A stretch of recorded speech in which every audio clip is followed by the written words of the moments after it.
السلام عليكم ورحمة الله وبركاته.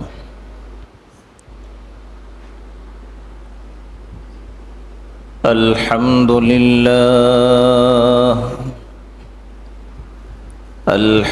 لله نحمده ونستعينه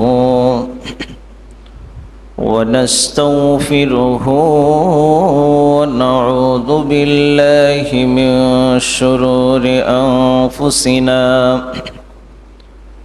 من يهده الله فلا مضل له ومن يضلله فلا هادي له ونشهد أن لا إله إلا الله وحده لا شريك له ونشهد أن سيدنا وسندنا ومولانا محمدا عبده ورسوله أما بعد فأعوذ بالله من الشيطان الرجيم بسم الله الرحمن الرحيم رب هب لي من الصالحين فلما بلغ معه قال يا بني إني أرى في المنام أني أذبحك فانظر ما ترى وقال تعالى في كلامه المجيد وفرقانه الحميد قال يا أبت افعل ما تؤمر ستجدني إن شاء الله من الصابرين.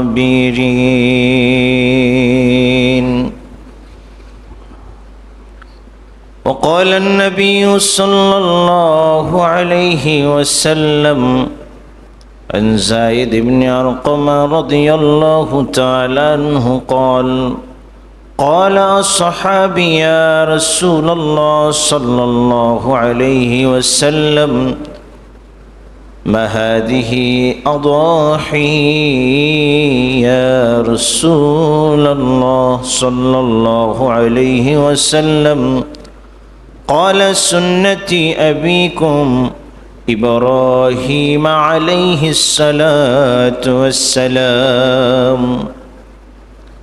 قالوا فما لنا فيها يا رسول الله صلى الله عليه وسلم قال بكل شعرة حسنة.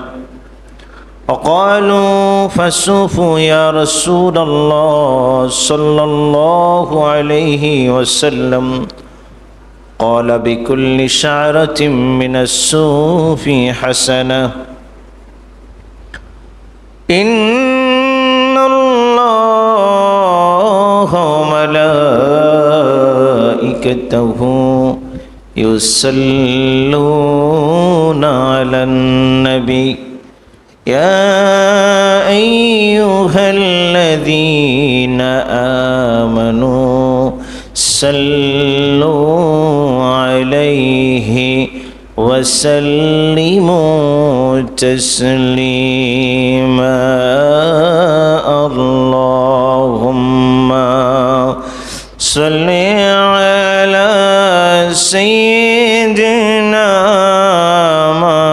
مولانا محمد وعلى آل سيدنا مولانا محمد. اللهم صل على سيدنا مولانا محمد وعلى آل سيدنا مولانا محمد حبيب خدا أشرف أنبياء عرش مجيد جبود متكى بلغ العلا بكماله كشف الدجى بجماله حسنت جميع خصاله صلوا عليه وآله لا إله إلا الله لا إله إلا الله سبحان الله الحمد لله لا إله إلا الله لا إله إلا الله لا إله إلا الله حسبي ربي جل الله ما في قلبي غير الله نور محمد صلى الله لا إله إلا الله لا إله إلا الله محمد رسول الله صلى الله عليه وسلم আল্লাহ পাকের লাখ শুকরিয়া যেই মহান রব্বুল আলামিন আপনাকে আমাকে ভালোবেসে মহব্বত করে তার উত্তম জায়গা মসজিদে আসার এবং বসার তৌফিক দান করেছেন। এজন্য মহামনিবের দরবারে শুকরগুজার করি, সকলে বলি আলহামদুলিল্লাহ। সর্বপ্রথম দুরুদ ও সালাম বিশ্ব মানবতার মুক্তির দিশারি রাহমাতাল লিল আলামিন খাতামুন নবীন শফিউল মুজনবিন বিশ্বনবী মুহাম্মদুর রাসূলুল্লাহ সাল্লাল্লাহু আলাইহি ওয়াসাল্লামের উপরে। আল্লাহ পাকের লাখ শুকরিয়া যে আল্লাহ সুবহানাহু ওয়া তাআলা এই জিলহজ মাসের তৃতীয় জুমা, যেই জুমাতে আমরা একটি ইতিহাস জানা দরকার আমাদের, যে মুসলমানদের জাতির পিতা হযরত ইব্রাহিম আলাইহিস সালামের জীবনে কি কি পরীক্ষা ঘটে গেছে, তার মধ্যে একটা কঠিন পরীক্ষা তার পরিবারের উপর থেকে গেছে, যেই পরীক্ষাটা ইতিহাস বলছে যে কিয়ামত পর্যন্ত এই পরীক্ষাটা আল্লাহর কাছে পছন্দনীয়। এই পরীক্ষার ফলাফল ফয়সালা কিয়ামত পর্যন্ত প্রতিষ্ঠিত দায়েম ও কায়েম থাকবে, বলুন না সুবহানাল্লাহ। এই পরীক্ষা কিন্তু আমরা দিচ্ছি। এখন আমাদের মন আর ইব্রাহিম আলাইহিস সালামের মন এক না, কিন্তু করতে হবে ইব্রাহিম আলাইহিস সালামের যেমন মন ছিল তেমন কিছুটা হলেও আমাদের তেমনই করতে হবে। আল্লাহর কাছে কি চাইছেন? সর্বপ্রথম আমি সরাসরি কোরআনুল কারীম থেকে তেলাওয়াত করছি, আপনারা শুনুন। আজকের কোরআন থেকেই কথাগুলো বলছি। আল্লাহ সুবহানাহু ওয়া তাআলার কাছে ইব্রাহিম আলাইহিস সালাম দোয়া করতেছিলেন।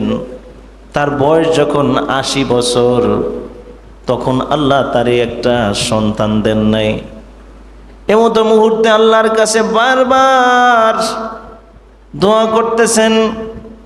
ইব্রাহিম আলাইহিস সালামের স্ত্রী হাজরা আলাইহিস সালাম তার গড়ে ৮০ বছর বয়সের সময় আল্লাহ সুবহানাহু ওয়া তাআলা একটি সন্তান দান করলেন।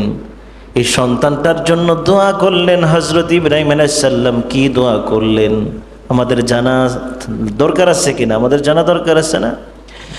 আল্লাহ রাব্বুল আলামিনের কাছে দোয়া করছেন, রব্বি হাবলি মিনাস সালিহিন। জোরে জোরে বলেন না সুবহানাল্লাহ। হে আল্লাহ, হে আমার প্রতিপালক, তুমি আমাকে একজন ধৈর্যশীল সন্তান দান করো, আমাকে একজন কর্মশীল ধৈর্যশীল এমন একটা সন্তান আমাকে দান করো। আল্লাহ সুবহানাহু ওয়া তাআলা সেই সন্তানটি দিলেন। আল্লাহ রাব্বুল আলামিন পরের কুমতিতে বলছেন, ফালাম্মা বালাগা মাআহুস সা'য়া ক্বালা ইয়া বুনাইয়ানি ইন্নী আরা ফিল মানামি আন্নী আযবাহুকা ফানজুর মা তারা। অতঃপর আল্লাহ সুবহানাহু ওয়া তাআলা তাকে একজন ধৈর্যশীল সন্তান দান করলেন, যা পিতার সাথে পিতার মতো বেড়ে ওঠার মতো, পিতার মতো আদর্শ, পিতার মতো চরিত্র। ইব্রাহিম আলাইহিস সালাম নবী, তার মতো চরিত্র হয়েছে, বলুন না সুবহানাল্লাহ। তার সঙ্গে ঘোরাফেরা কাজকর্ম তার মতোই করতেছেন। যেরকম আমরা এই দুনিয়ার বুকে লেচু গাছ থেকে লেচু গাছের আশা করা যায়, ঠিক বলেন? তারপরে তাল গাছ থেকে তাল গাছের আশা করা যায়। তা আল্লাহর নবী হযরত ইব্রাহিম আলাইহিস সালাম দোয়া করলেন আল্লাহর কাছে। কি দোয়া করলেন? রব্বি হাবলি মিনাস সালিহিন। হে আল্লাহ, আমাকে একজন সৎকর্মশীল এবং ভালো একটা সন্তান দান করুন, বলুন না সুবহানাল্লাহ।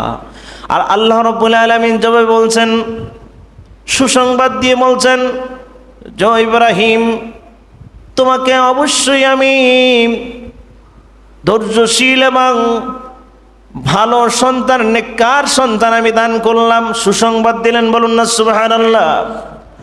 আল্লাহ সুবহানাহু ওয়া তাআলা বলছেন, ফালাম্মা বালাগা মাআহুস সা'য়া ক্বালা ইয়া বুনাইয়া ইন্নী আরা ফিল মানামি আন্নী আযবাহুকা ফানজুর মা তারা। জোরে জোরে বলুন না সুবহানাল্লাহ। আল্লাহ তারে ধৈর্যশীল সন্তান দান করলেন এবং সেই সন্তান তার সাথে তার আদর্শে চলাফেরা, কথাবার্তা সব কিছু বাবার মতো হয়েছে, বলুন না সুবহানাল্লাহ। যেহেতু পিছনের ইতিহাস আমি বলেছি, আজকের কোরবানির মূল টপিক্সটা, মূল ঘটনাটা আজকের বলবো। যদি আপনারা শুনতে পারেন ভালো, এবং আপনারা এবং আমি সহ এই আল্লাহর রাস্তায় যে কোরবানি করলেন, এই কোরবানি কি শুধু কোরবানি এরকম? আল্লাহ সুবহানাহু ওয়া তাআলার একটি আয়াত আমি পড়ে শোনাচ্ছি। কুল ইন্নাস সালাতি ওয়া নুসুকি ওয়া মাহইয়ায়া ওয়া মামাতি লিল্লাহি রাব্বিল আলামিন। জোরে বলুন সুবহানাল্লাহ। আল্লাহ সুবহানাহু ওয়া তাআলা বলছেন, বান্দা, তোমার নামাজ, তোমার কোরবানি, তোমার জীবন মরণ যা কিছু সব কিছু আল্লাহর সন্তুষ্টির জন্য করে থাকো, বলুন না সুবহানাল্লাহ। তাহলে আল্লাহ তোমার জন্য হয়ে যাবে, বলুন না সুবহানাল্লাহ। জন্য আমরা সব কিছু করি কার জন্য? আল্লাহর সন্তুষ্টির জন্য। কার জন্য করছি? আল্লাহর সন্তুষ্টির জন্য করছি। সম্মানিত হাজিরিন, এই আয়াত দ্বারা আমি যে কথাগুলো বোঝাতে চেষ্টা করব, আপনারা বোঝার চেষ্টা করবেন ইনশাআল্লাহ।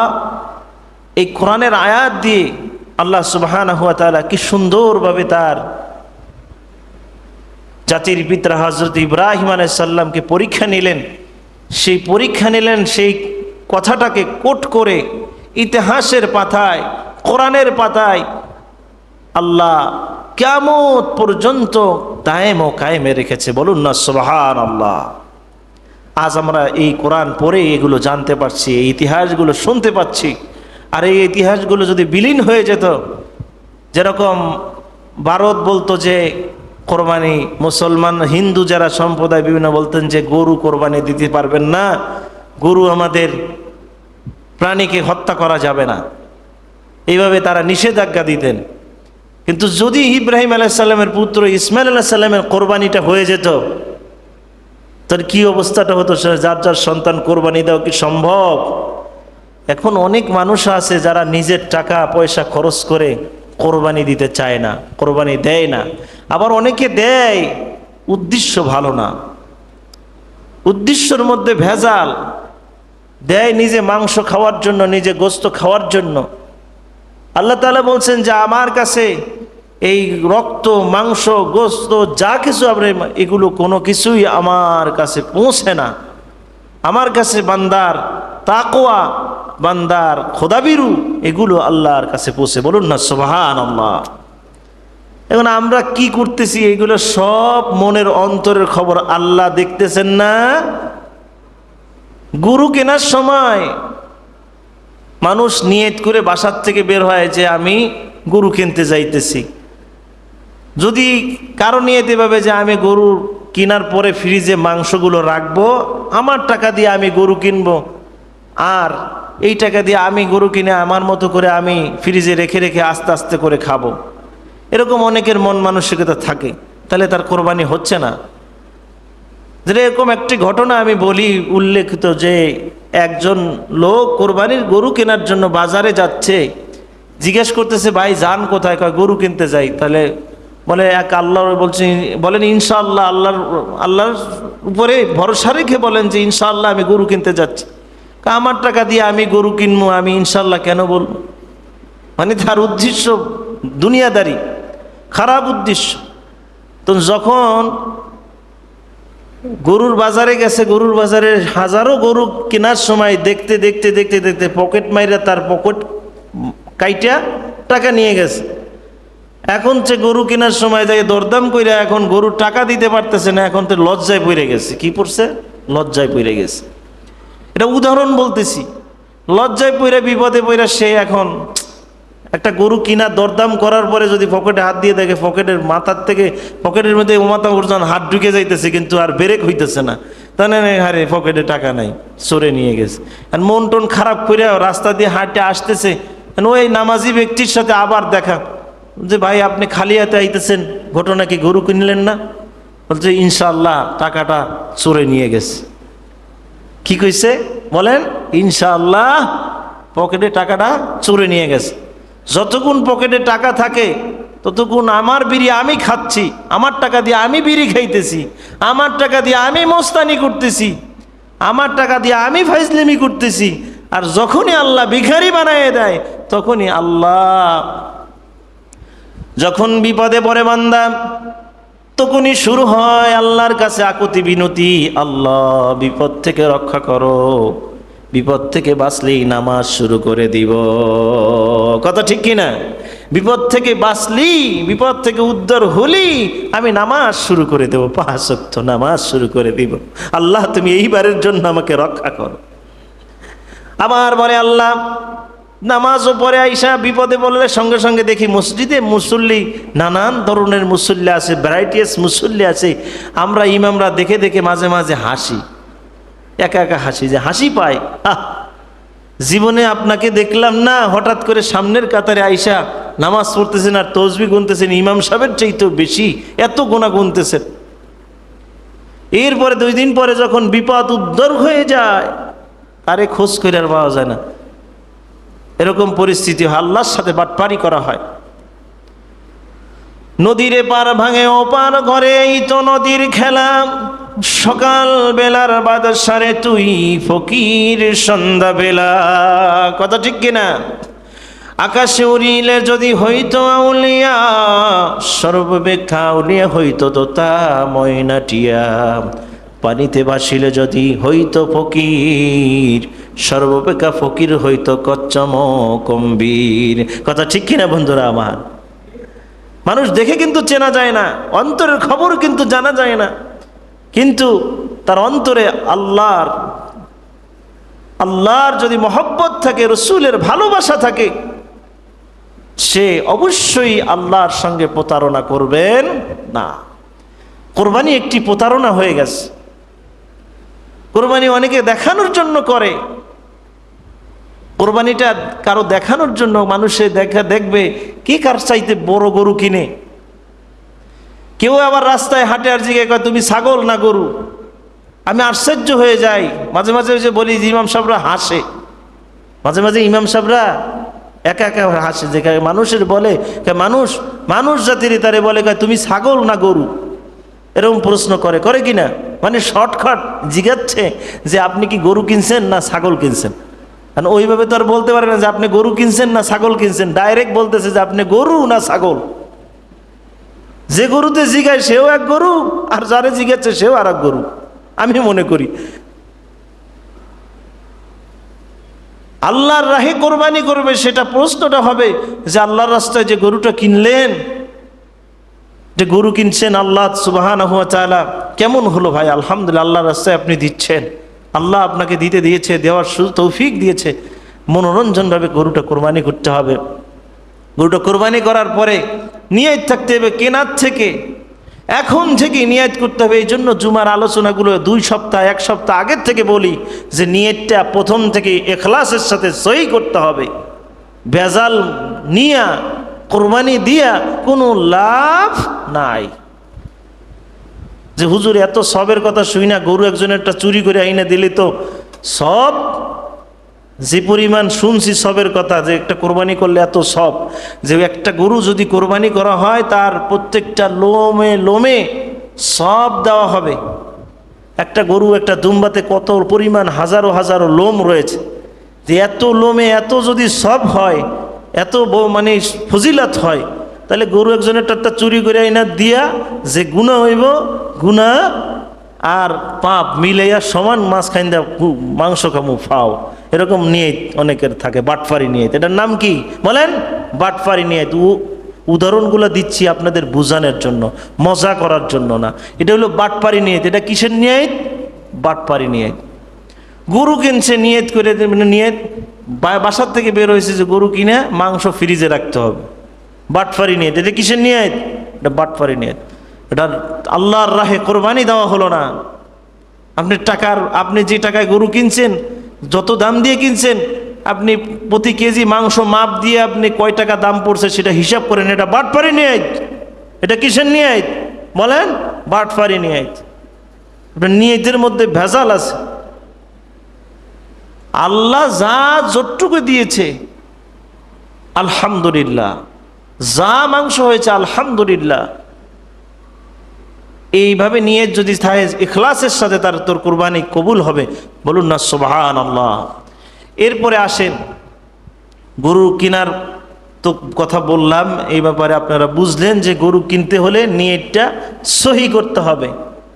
যেমন হযরত ইব্রাহিম আলাইহিস সালাম প্রথম তার যখন বয়স বৃদ্ধর কোলের দিকে ঢলে পড়েছে, বয়স 80 বছর। কত বছর বলেন? কোনো কোনো কিতাবে 90 বছর, কোনো কোথায় 110 বছর।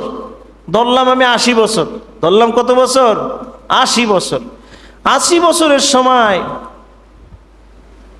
বিবি হাজেরা আলাইহিস সালামের সঙ্গে বিবাহ করলেন। এরপরে বিবাহর পরে তার আল্লাহর কাছে দোয়া করলেন যে আল্লাহ, এর আগে স্ত্রী ছিল, দোয়া করলেন আল্লাহ আমার একটা সন্তান দেন, আল্লাহ আমার কি দেন? একটা সন্তান দেন। সন্তানটা দেওয়ার জন্য আল্লাহর নবী দোয়া করতেছেন। কে দোয়া করতেছেন? আল্লাহর নবী। ইব্রাহিম আলাইহিস সালাম নবী না? নবী ও রাসূল। আল্লাহ তার নবুয়ত দিয়েছে, রসুলের মর্যাদাও দিয়েছে, এবং আমাদের জাতির পিতা, মুসলিম জাতির পিতা হিসেবে আল্লাহ বানিয়েছে। বলুন না সুবহানাল্লাহ। দোয়া করতেছেন আল্লাহর কাছে। আমরা সকলেই পড়ি আউযু বিল্লাহি মিনাশ শাইতানির রাজিম। বিতাড়িত মরদুদ শয়তান থেকে আল্লাহর কাছে পানা চাই। একটু জোরে আমার সাথে পড়বেন। একটা আয়াতও যদি আপনারা শিখতে পারেন একটা জুমায়, তো এই আয়াতটা যদি আপনার খোরাকি হয়, সারা জীবনে দেখবেন এই কোরআনের আয়াত আপনার কাছে যাইয়া ঢেকু দিবে। আপনার কাছে যাইয়া যখন কোনো খারাপ কাজ করতে যাবেন তখন এটা বাধা প্রদান করবে, এটা আপনার বিবেককে নাড়া দিবে। সেই জন্য আমার সাথে সাথে পড়ুন, আউযু বিল্লাহি মিনাশ শাইতানির রাজিম। বিসমিল্লাহির রহমানির রহিম। হযরত ইব্রাহিম আলাইহিস সালাম আল্লাহর কাছে দোয়া করতেছে এইভাবে, রব্বি হাবিলি, সকলে বলেন রব্বি হাবিলি মিনাস সালিহিন। হে আল্লাহ, আমাকে একজন কর্মশীল, সৎ কর্মশীল পুত্র সন্তান দান করো। বলুন না সুবহানাল্লাহ। কি সন্তান চেয়েছে? পুত্র সন্তান চেয়েছে। সৎ কর্মশীল আমাকে সন্তান দান করো। বলুন না সুবহানাল্লাহ। রব্বি হাবলি মিনাস সালিহিন। আমরা মনে থাকবে তো? রব্বি হাবলি, সকলে পড়েন রব্বি হাবলি মিনাস সালিহিন। আল্লাহর সঙ্গে এই দোয়া করতেছিল, আল্লাহ কবুল করলেন। বলুন না সুবহানাল্লাহ। কবুল করে আল্লাহ উত্তর দিলেন, হে নবী, فلما بلغ معه السعي قال يا بني إني أرى في المنام أني أذبحك فانظر ما ترى। জোরে জোরে বলুন না সুবহানাল্লাহ। এখানে বললেন যে হ্যাঁ, অতঃপর আল্লাহ সুবহানাহু তাআলা দোয়াটা কবুল করলেন এবং সৎ কর্মশীল একটি পুত্র সন্তান আল্লাহ দান করলেন। বলুন না সুবহানাল্লাহ। এবং সুসংবাদ দিলেন যে হ্যাঁ হে নবী, আপনাকে পুত্র সন্তান দেওয়া হলো। এই পুত্র সন্তান দিয়ে মহব্বত বাড়াইয়া দিল। বলুন না সুবহানাল্লাহ। কত বছর বয়সের সময়, 80 বছর বয়সের সময় শেষ বয়সে এসে একটা সন্তান দিলেন। এই সন্তানটার প্রতি কতটা ভালোবাসা আল্লাহ তৈরি করে দিলেন, মহব্বত তৈরি করে দিলেন। আর মহব্বত তৈরি করার পরে আল্লাহর নবী যখন মহব্বতটা বেশি হয়েছে, তখনই বলছেন যে এখন হে নবী, আপনার সন্তানদেরকে, পরিবারকে আপনি আলাদা করে ফেলেন। পরীক্ষা শুরু হয়ে গেছে। মহব্বতটা যখন বেশি বাড়ছে, এখন আপনি আমারে বেশি ভালোবাসবেন না সন্তান পরিবারকে ভালোবাসবেন?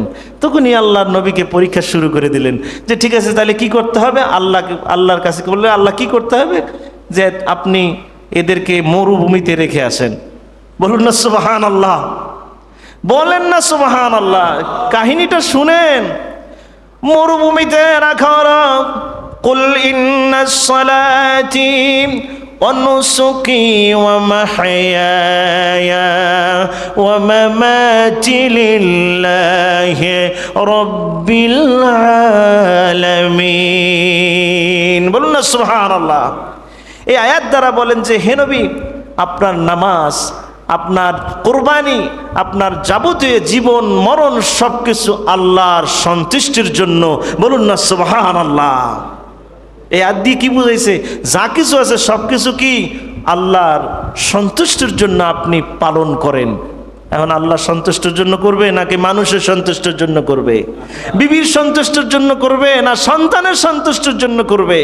সাথে সাথে আল্লাহর নবী নিয়ে মরুর প্রান্তে, মরুভূমির মধ্যে, যেখানে কোনো কিচ্ছু নাই, বালু আর পাহাড় আর বালু, সেখানে আল্লাহর নবী রেখে আসলেন। কোথায় রেখে আসলেন সেটাও কোরআনুল কারীমের মধ্যে আল্লাহ সুবহানাহু ওয়া তাআলা বলছেন, ইন্নাস সাফা ওয়াল মারওয়াতা মিন শাইরিল্লাহি ফামান হাজ্জাল বাইতা আও তামারা ফালা জুনাহা আলাইহি আইয়াতাওয়াফ বিহিমা ওয়া মান তাতাওয়া খায়রান ফাইন্নাল্লাহা শাকিরুন আলিম। জোরে জোরে বলুন না সুবহানাল্লাহ।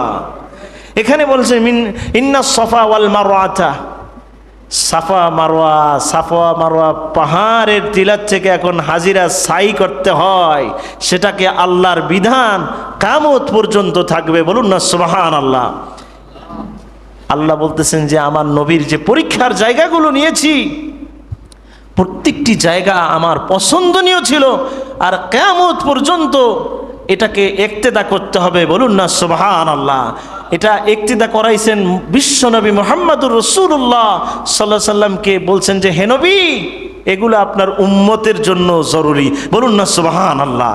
যারা উমরা করতে যায়, যারা হজ করতে যায়, প্রত্যেকে সাফা মারওয়া দুটি পাহাড়ের মাঝখানে যেখানে আল্লাহর নির্দেশ, সেখানে থেকে উমরার জন্য সাই করা জরুরি হয়ে যায়, বলুন না সুবহানাল্লাহ।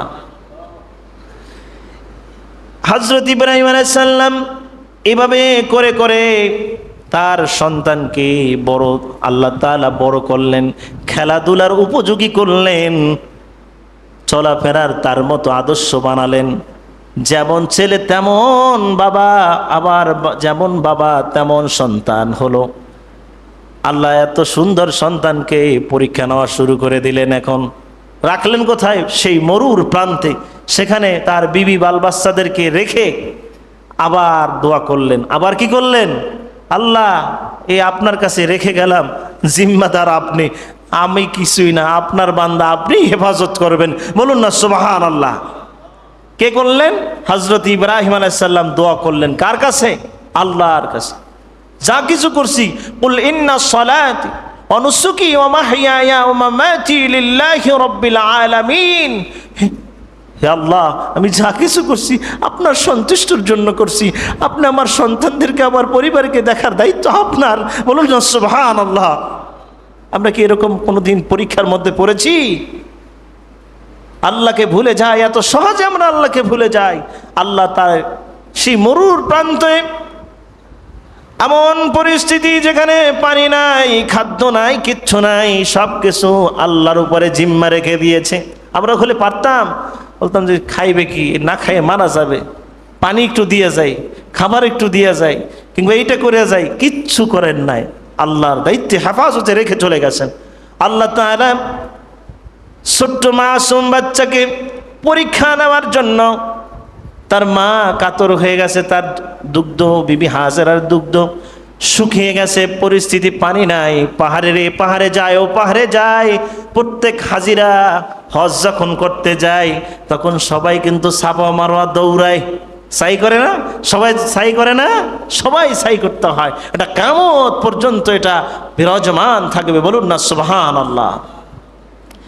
সেই সাফা মারওয়া শুধু খালি সাই দৌড়াতে ছিল পানির জন্য। এই পাহাড়ের এই প্রান্ত থেকে ওই প্রান্ত, এক একটা পাহাড়, এখন যারা হাজিরা যায় তারা কয়, হুজুর উঠতে কষ্ট হয়, এত বড় পাহাড় কিভাবে উঁচার দিকে টিলাই উঠে দেখছেন? কত কষ্ট, সেখানে পাহাড়ে পানি খুঁজতেছে, পানি পাচ্ছে না। আর ছোট মাসুম বাচ্চা হযরত ইসমাইল আলাইহিস সালামকে বালুর উপরে শোয়ায়ে রেখে গেলেন। কোথায় রেখে গেলেন? বালুর উপরে শোয়ায়ে রেখে গেলেন। সেই ইব্রাহিম আলাইহিস সালামের পুত্র ইসমাইল আলাইহিস সালাম বালুর উপরে বসে কান্না শুরু করে দিলেন, পানির পিপাসায় গলা শুকিয়ে গেছে। আর এই ইব্রাহিম আলাইহিস সালাম আল্লাহর নবী, ইসমাইল আলাইহিস সালাম কি আল্লাহর নবী। নবীর কান্না আল্লাহর কাছে পছন্দনীয়, আর আল্লাহ সাথে সাথে কবুল করেন। পানির জন্য টা টা করে আওয়াজ দিচ্ছে আল্লাহ সুবহানাহু ওয়া তাআলা। জিবরাইলের মাধ্যমে বলতেছেন, হে নবী, আপনি আপনার পা দ্বারা জমিনের মধ্যে হালকা আঘাত করেন, আমি আল্লাহ পানি জমজমের বের করে দেব। কিয়ামত পর্যন্ত যা মুহাম্মাদি উম্মত নয়, সকল উম্মতরা সেগুলো ভোগ করতে পারবে, বলুন না সুবহানাল্লাহ। কিয়ামত পর্যন্ত এই জমজমের পানি আমরা ভোগ করতে পারবো, বলুন না সুবহানাল্লাহ। আল্লাহর নবীর পায়ের যখন পা দিয়ে এভাবে আঘাত করতেছে, মাটি সরে যাওয়ার সঙ্গে সঙ্গে সেখান থেকে পানি বের হয়ে গেছে। আর সেই পানি সে অটোমেটিক, কোনো কোনো কিরায়াতে আসে যে ফেরেশতারা তাকে পান করাছে, আবার কোনো কথা নিজের থেকে সে পানি জিভে দিয়ে পানি তার গালে এসে পানি খেয়েছে, পানি যেভাবে হোক সে পান করছে। পান করার পরে তার মা এসে অবাক যে আমার বাচ্চার পাশে পানির এরকম নলকূপনে উদাও হচ্ছে, পানি উঠতেছে, তার শরীর ভিজতেছে না, বলুন না সুবহানাল্লাহ।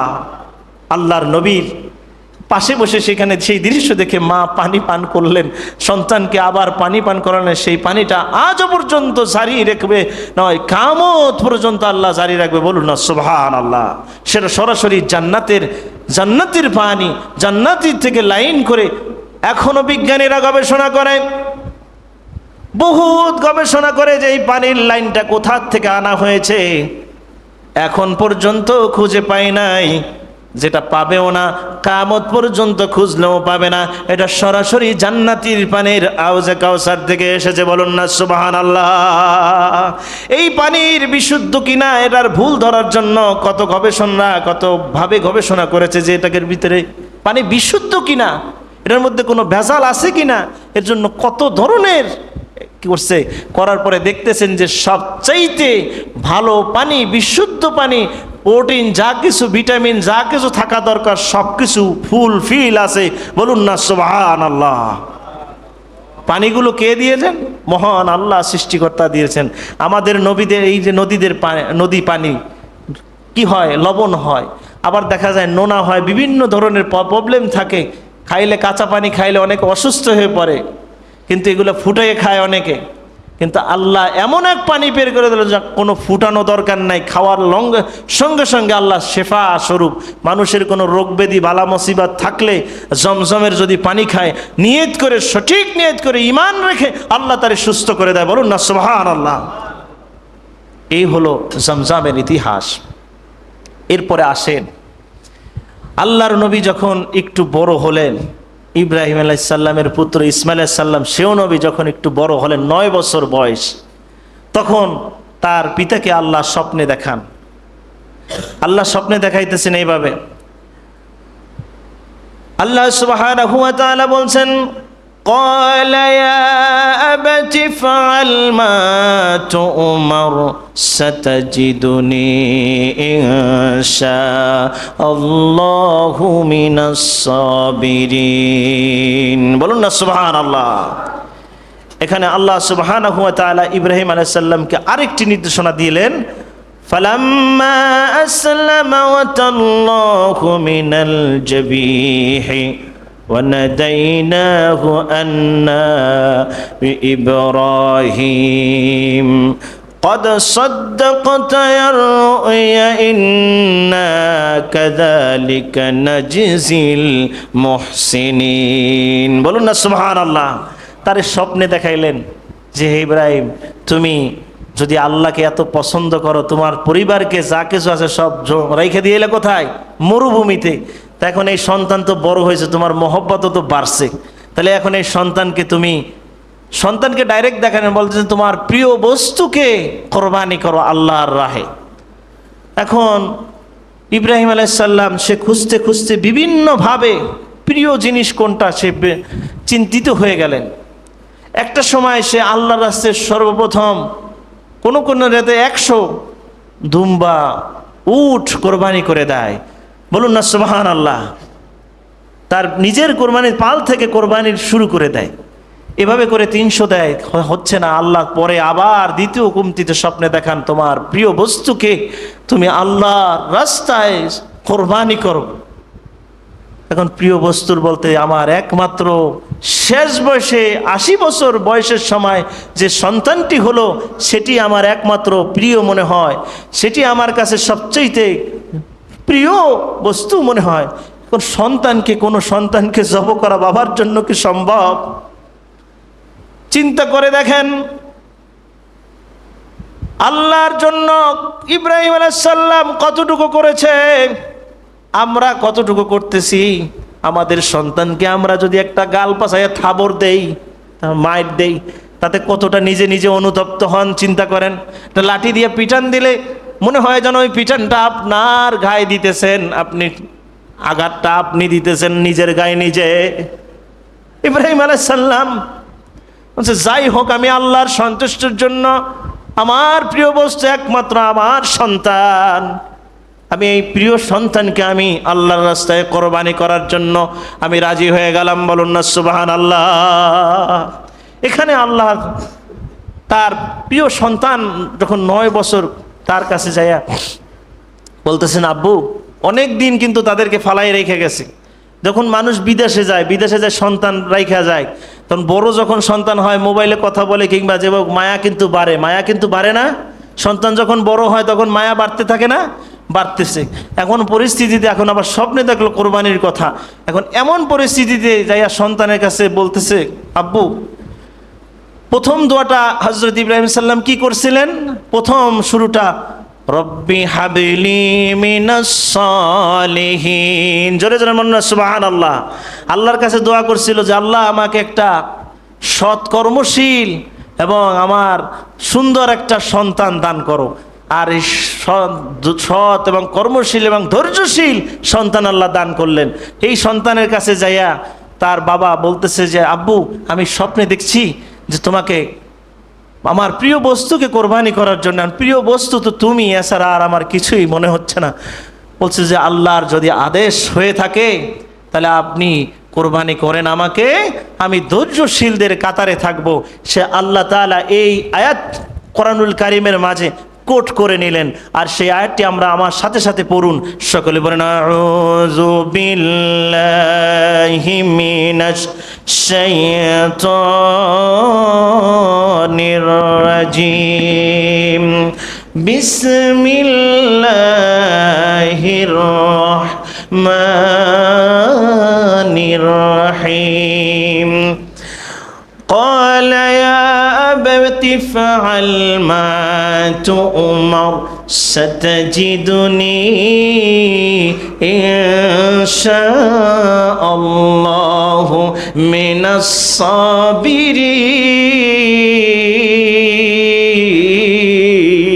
বলেন আল্লাহু আকবার। একটু জোরে বলেন না আল্লাহু আকবার। আল্লাহু আকবার। قال يا أبت افعل ما تؤمر ستجدني إن شاء الله। নিশ্চয় আমি ধৈর্যশীলদের কাতারে আব্বু থাকব। আপনি যতক্ষণ আপনাকে আপনার আল্লাহ পরীক্ষা দিতে বলছেন পরীক্ষা দিয়ে দেন, বলুন না সুবহানাল্লাহ। এরপরে সন্তানকে তার বিবিকে বলল, ও আমার বিবি, আমার সন্তানকে তুমি রওনা করাইয়া দাও, আমি তারে নিয়ে যাব আল্লাহর রাহে। তার কাছে কিন্তু পুরো ঘটনা বলে নাই, বিবির কাছে কোনো ঘটনা বলে নাই, কারণ আদম আলাইহিস সালাম কিন্তু ধোঁকা খেয়েছেন স্ত্রীর মাধ্যমে। এখন যদি সে যদি বলে তাহলে বাচ্চা নাও তো যাইতে দিতে পারে, তা আল্লাহর পরীক্ষা দিতে তো অসুবিধাও তো হতে পারে। তো আল্লাহ তারেও কিন্তু দিনদার, পরহেজগার, বিবি হাজেরাও কিন্তু পরহেজগার, কিন্তু আল্লাহ তারেও পরীক্ষা নিচ্ছেন যে তুমি যে না বইলা তোমার স্ত্রীর কাছে নিছো, তাহলে আমি স্ত্রীর কাছেও আবার পরীক্ষা পাঠাইতেছি, দাঁড়াও। এরপরে গোসল টোসল করে রেডি করাইয়া তারে রওনা করছে। রওনা করার সময় হযরত ইব্রাহিম আলাইহিস সালামের আগে তো তলি ছিল, ওই যে কাপড়ের একটা তলির চামড়ার, সেখানে একটি ছুরি, রশি, কিছু কাপড়, এগুলো নিয়ে রওনা হয়েছে পাহাড়ে, টিলার উপরে, পাহাড়ের সেখানে রওনা হয়েছে আল্লাহর রাহে কোরবানি করবে সন্তানকে। শয়তান বসে নাই, শয়তান শুধু হযরত আদম আলাইহিস সালামকে ধোঁকা দেয় নাই, আমাদেরকেও ধোঁকা দেয়। হযরত ইব্রাহিম আলাইহিস সালামকে ধোঁকা দেওয়ার জন্য, তার পরিবারকে ধোঁকা দেওয়ার জন্য বিবি হাজেরার কাছে যে বৃদ্ধ মানুষ সেজে, পরহেজগার সেজে, সুন্দর করে সাদা পাগড়ি টাগড়ি পরে যায় বলছেন, ও বিবি হাজেরা, তুমি তোমার সন্তানকে কোথায় পাঠিয়েছ? বলছে ওর আব্বুর সাথে গেছে, আল্লাহর রাস্তায় গেছে। তো বলতেছে যে সে তো তার ওই যে চাকুটা নিল তোমার ঘর থেকে, রশিটা যে নিল, কাপড়গুলো যে নিল, এইগুলো কি তুমি দেখছো? তুমি বলতেছেন হ্যাঁ আমি দেখছি। তো এইগুলো দিয়ে তারে রশি দিয়ে তার পাও হাত বেঁধে, চক্ষু তার কাপড় দিয়ে বেঁধে তারে কোরবানি করে ফেলবে। তো কি জন্য কোরবানি করবে? প্রশ্ন আসে না? কি জন্য কোরবানি করবে আসে না প্রশ্ন? শয়তানের জবান থেকে বের হয়ে গেল আল্লাহর সন্তুষ্টির জন্য, বলুন না সুবহানাল্লাহ। জীবতে যাইতে দিবেন আল্লাহ বের করতে, তখন বলতেছে যে তাই নাকি, আল্লাহর সন্তুষ্টির জন্য যদি হয় তাই বলছেন যে কি, রব্বি হাবলি মিনাস সালিহিন, আমি সৎকর্মশীলদের সাথে আছি, বলুন না সুবহানাল্লাহ। তারও ইব্রাহিম আলাইহিস সালামের স্ত্রী হাজেরা বলতেছে আলহামদুলিল্লাহ, আমি খুশি, আমার আল্লাহর জন্য যদি করে, আমার আল্লাহকে সন্তুষ্টির জন্য যদি কোরবানি করা হয় আমার সন্তানকে, আমি রাজি আছি, বলুন না সুবহানাল্লাহ। তা আমরা যা কিছুই কোরবানি করতেছি কার জন্য? সন্তুষ্টির জন্য। বলেন কুল ইন্নাস সালাতি ونسكي ومحياي ومماتي لله رب العالمين জোরে জোরে বলুন সুবহানাল্লাহ। আমাদের নামাজ, আমাদের কোরবানি, আমাদের যাবতীয় জীবন মরণ সব কার জন্য বলেন? আল্লাহর জন্য। আমরা সবাই এই আয়াতটা মুখস্থ করে নেই, কারণ সামনে কোরবানি আসবে। অনেকে দুনিয়াদাররা কোরবানি দেয় মানুষের দেখানোর জন্য, আর তখনই আপনি পড়বেন কুল ইন্নাস সালাতি ওয়ান নুসুকি ওয়া মাহইয়ায়া ওয়া মামাতি লিল্লাহি রাব্বিল আলামিন। আমার নামাজ, আমার যা কিছু আছে আমি সব আল্লাহর সন্তুষ্টির জন্য করছি। গরু কিনছি, বেশি টাকা নিছে ক্রেতা, আলহামদুলিল্লাহ আল্লাহর সন্তুষ্টির জন্য দিয়েছি। আমি কিনে এনেছি, আমার গরুটা একটু অসুস্থ হয়ে পড়েছে, এটা আমি আল্লাহর সন্তুষ্টির জন্য করেছি। এখন থেকে নিয়ত সহি করতে হবে। যাদের উপরে কোরবানি ওয়াজিব হয়েছে তারা কোরবানি অবশ্যই দিবেন তো ইনশাআল্লাহ। আবার এমন যেন সলসকরি না হয় যে বিপদে পড়ে আল্লাহরে ডাকেন, বিপদ সরে গেলে আল্লাহর পথ থেকে সরে দাঁড়ান, এরকম যেন কোনো কিছু না হয়। আল্লাহ আমাদেরকে সকলকে আমল করার তৌফিক দান করুক, বলেন আমিন। বাকি কথাগুলো আগামী জুমা আছে, আল্লাহ আমাকে বাঁচিয়ে রাখলে বাকি কথাগুলো, অসম্পূর্ণ কথাগুলো বলবো ইনশাআল্লাহ। আল্লাহ তাআলা যেহেতু সময় শেষ, এজন্য এখানে আমরা শেষ করতে চাচ্ছি। তা আমরা কিন্তু এক কথার মধ্যে আমলে থাকবো তো। এখন থেকে আজকের থেকে নিয়ত করব সহি, আজকের থেকে নিয়ত করব কি, কাউকে বলবো না যে আপনি গরু না ছাগল, এই কথা বলবো না। বলবো অনেকে গরু কেনে, অনেকে ছাগল কেনে, কিন্তু রাস্তায় বসে যখন জিগায় আপনি গরু না আপনি ছাগল, কথাটা কেমন হয়ে যায় ভাই। এটা আমরা আজকের থেকে ছেড়ে দেবো তো ইনশাল্লাহ, ছেড়ে দেবো। 1 2 নম্বরে আরো কিছু জিনিস ছাড়তে হবে, নিয়ত করতে হবে খালেস নিয়তে। আপনার অর্থ যতটুকু আছে তার মধ্যে দিয়ে আপনি কোরবানি করতে হবে। যেরকম প্রিয় বস্তুকে ইব্রাহিম আলাইহিস সালাম তার সন্তানকে কোরবানি করছে, ওরকম আপনি টাকা পয়সা আপনার যা থাকে দিয়ে কোরবানি করবেন। এইভাবে শক্তভাবে কোরবানি করবেন যে আল্লাহর রাস্তায় আমি এগুলো সব কোরবানি করে দিলাম। কুরবানি করে আপনি ফ্রিজে রাখার চিন্তা করবেন না। গরিব অসহায় মানুষ, দুরুস্ত মানুষ যেখানে আছে সেখানে আপনি খুঁজে নিজে পায়ে হেঁটে যেয়ে সেখানে যেয়ে আপনি হাদিয়া দিয়ে আসবেন। আল্লাহ আমাদেরকে আমল করার তৌফিক দান করবেন, আমিন।